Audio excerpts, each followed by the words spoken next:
Marc, chapitre 9. Il leur dit encore: Je vous le dis en vérité, quelques-uns de ceux qui sont ici ne mourront pas avant d'avoir vu le royaume de Dieu venir avec puissance. 6 jours après, Jésus prit avec lui Pierre, Jacques et Jean, et il les conduisit seuls à l'écart sur une haute montagne. Il fut transfiguré devant eux. Ses vêtements devinrent resplendissants et d'une telle blancheur que personne sur la terre ne peut blanchir ainsi. Élie et Moïse leur apparurent. Ils s'entretenaient avec Jésus. Pierre prit la parole et dit à Jésus: Maître, il est bon que nous soyons ici. Faisons 3 abris, un pour toi, un pour Moïse et un pour Élie. Ils ne savaient que dire, car ils étaient effrayés.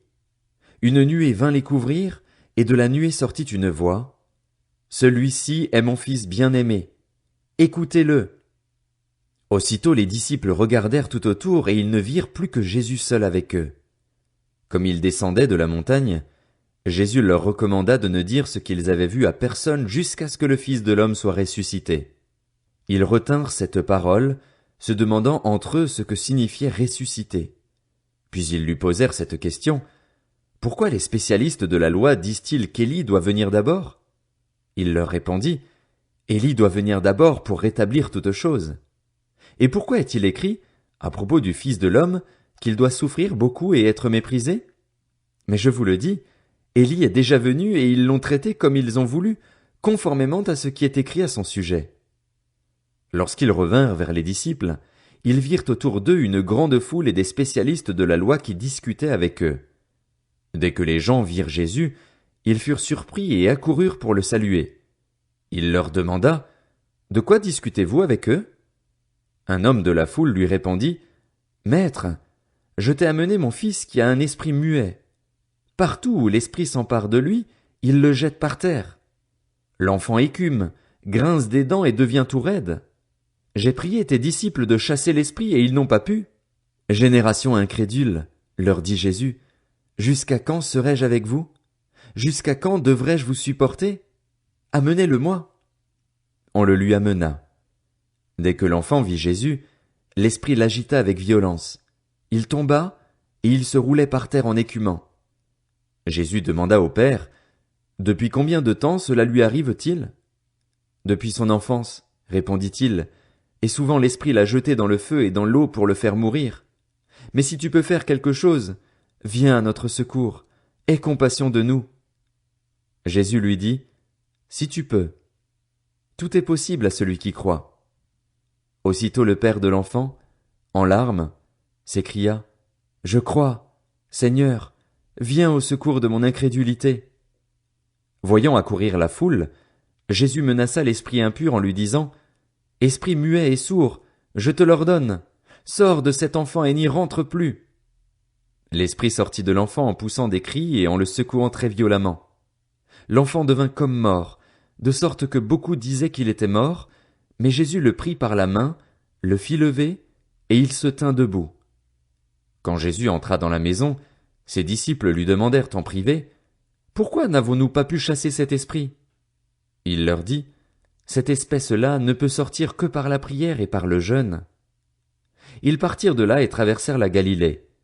Jésus ne voulait pas qu'on le sache, car il enseignait ses disciples et il leur disait: Le Fils de l'homme sera livré entre les mains des hommes. Ils le feront mourir et, 3 jours après avoir été mis à mort, il ressuscitera. Cependant, les disciples ne comprenaient pas cette parole et ils avaient peur de l'interroger. Ils arrivèrent à Capernaüm. Lorsqu'il fut dans la maison, Jésus leur demanda: De quoi discutiez-vous en chemin? Mais ils gardèrent le silence, car en chemin ils avaient discuté entre eux pour savoir qui était le plus grand. Alors il s'assit, appela les 12 et leur dit: Si quelqu'un veut être le premier, il sera le dernier de tous et le serviteur de tous. Il prit un petit enfant, le plaça au milieu d'eux et, après l'avoir pris dans ses bras, il leur dit: Celui qui accueille en mon nom un de ces petits enfants, c'est moi-même qui l'accueille, et celui qui m'accueille, ce n'est pas moi qui l'accueille, mais celui qui m'a envoyé. Jean lui dit: Maître, nous avons vu quelqu'un chasser des démons en ton nom, et nous l'en avons empêché parce qu'il ne nous suit pas. Ne l'en empêchez pas, répondit Jésus, Car personne ne peut faire un miracle en mon nom et aussitôt après dire du mal de moi.